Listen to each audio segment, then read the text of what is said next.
Սուրբ Զատիկի տոնին ընդառաջ այսօր ներկայացնում եմ մի բաղադրատոմս, որ կթեթևացնի ձեր գործը։ Ընդամենը մեկ ունիվերսալ խմորից կպատրաստենք տարատեսակ բուլկիներ, անգամ բարձր, շատ փափուկ, կուլիչ։ Սա չամիչով բուլկի է, տեսեք թե որքան լավ է ստացվել, չնայած որ դեռևս բավականին տաք է։ Եփած խտացրած կաթով բուլկի, որը երեխաները շատ են սիրում, որպես միջուկ կարող է ծառայել նաև ցանկացած տեսակի խիտ ջեմ։ Խորիզով և չամիչով, շատ փափուկ, բարձր, կուլիչ, որը տոնական սեղանի զարդն է։ Այս բաղադրատոմսով ստացվում է 24 հատ բուլկի և 1 հատ այսպիսի կուլիչ։ Եթե բաղադրատոմսը ձեզ համար մեծ է, կարող եք բաղադրիչները կիսել։ Նախ ակտիվացնում ենք խմորիչը, կես լիտր գոլկաթի վրա ավելացնում ենք 12 գրամ չոր խմորիչ։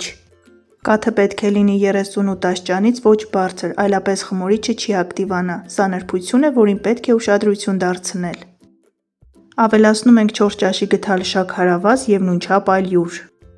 Քանի որ խմորիչը իրենից ներկայացնում է կենդանի սունկ, այն ակտիվանում է քաղցր տաք միջավայրում, բոլոր պայմանները պետք է ապահովվել։ Բաղադրիչները խառնում ենք, ստանում ենք միատարր զանգված, դնում ենք տաք տեղ, սպասում ենք 15-ից 20 րոպե։ Լավ խմոր ստանալու համար մեծ ուշադրություն դարձրեք խմորիչի պիտանելիության ժամկետին և որ տուփը նոր բացված լինի։ 20 րոպե անց ճիշտ պատրաստելու դեպքում ստացվում է նման արդյունք։ Խմորը պատրաստելու համար մեզ անհրաժեշտ է ևս 400 մլ գոլկաթ, 140 գրամ կարագ, 2 ամբողջական ձու 2 ձվի սպիտակուց և 200 գրամ շաքարավազ։ Կօգտագործենք նաև 1 քառորդ թեյի գթալ աղ, 1 թեյի գթալ վանիլային շաքարավազ և իհարկե ալյուր։ Բաղադրատոմսի մեջ օգտագործվող բոլոր բաղադրիչների հստակ չափաբաժինները ինչպես միշտ կգտնեք նկարագրությունների բաժնում։ Ակտիվացած խմորիչը մնացած բաղադրիչների հետ միասին լցնում ենք մեծ տարայի մեջ, քիչ-քիչ ավելացնում ենք ալյուրը։ Բարեկամներ, եթե նոր եք միացել Հայկական խոհանոց ալիքին, խնդրում եմ բաժանորդագրվեք և սեղմեք զանգակ կոճակը։ Հայկական խոհանոց ալիքում կգտնեք շատ համեղ և հետաքրքիր բաղադրատոմսեր։ 2 ձվի դեղնուցը առանձնացնում ենք, որպեսզի կաթի հետ միասին քսենք բուլկիների վրա, այդպես թխուկները ստացվում են կարմրաթույր և ունենում են նախորժելի տեսք։ Խմորը պատրաստելիս ես օգտագործել եմ 1300 գրամ ալյուր, կախված հավկիթների մեծությունից, ալյուրի որակից դրա չափը կարող է տարբերվել։ Չենք շտապում ամբողջը միանգամից ավելացնել, քանի որ պետք է ստանանք ձեռքերին մի փոքր կպչող, փափուկ խմոր։ Խմորի վրա մի փոքր բուսայուղ ենք տարածում, ծածկում ենք սննդային թաղանթով և սպասում ենք մոտ 1 ժամ։ Որպեսզի խմորը արագ հասունանա և թխուկները ձեզ մոտ հրաշալի ստացվեն, խորհուրդ եմ տալիս խմորը չհունցել մետաղյա տարաների մեջ։ Մետաղը համարվում է հաղորդիչ, այն կլանում է ձեր օգտագործած բաղադրիչների ջերմությունը և խմորիչը չի ակտիվանում։ Աշխատանքային սեղանի վրա բուսայուղ ենք տարածում, դցնում ենք խմորը և սկսում ենք ձևավորել բուլկիները։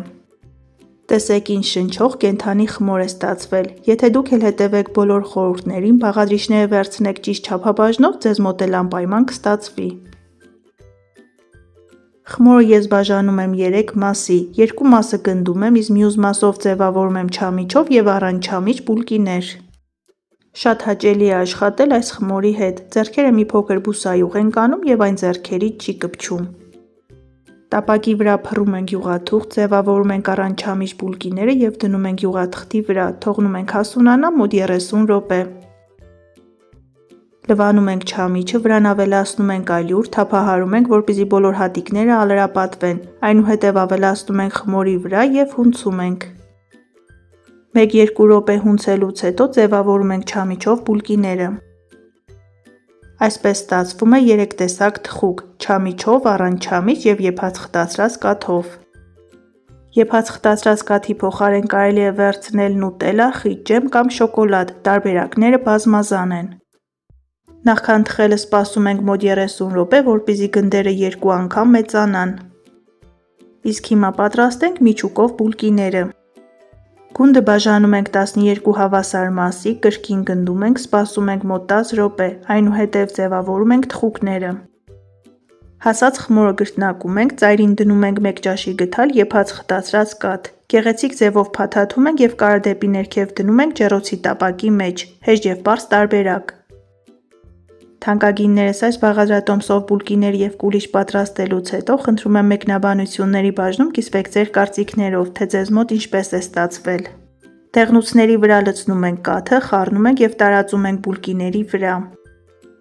Թխում ենք նախապես 180 աշճան տաքացված ջեռոցում, մինչև լավ բարձրանան և գեղեցիկ կարմրեն։ Մինչ բուլկիները կթխվեն, ժամանակ չենք կորցնում և ձևավորում ենք կուլիչը։ Գրտնակում ենք գունդը, բացաշերտի վրա լցնում ենք 2 տեսակի չամիչ և խորիզ։ Ծայրից սեղմելով փաթաթում ենք և երկարությամբ խմորը կիսում ենք։ Չամիչով և խորիզով պատրաստված կուլիչը շատ համեղ է ստացվում։ Վստահեցնում եմ, որ մեկ անգամ այս տարբերակով փորձելուց հետո բաղադրատոմսին անդրադառնալու եք շատ անգամներ։ Ծայրից վարդի նման երկու մասը փաթաթում ենք և դնում ենք ձևամանի մեջ։ Նախքան թխելը խմորը թողնում ենք հասունանա մոտ 30 րոպե։ Կարմրաթու, շախորժելի տեսք ունեցող, բամբակի նման փափուկ և թեթև բուլկիները պատրաստ են։ Կարելի է վրան ցանել շաքարի փոշի և մատուցել։ Սա էլ կուլիչի վերջնական տեսքը։ Տեսեք, թե որքան բարձր է ստացվել, փափուկ է և լավ թխվել է։ Բոլորիդ խորհուրդ եմ տալիս անպայման պատրաստել այս ունիվերսալ խմորը և հեշտացնել ձեր գործը։ Դե ինչ բարեկամներ, բոլորիդ մաղթում եմ ուրախ և օրհնված Զատիկ, առայժմ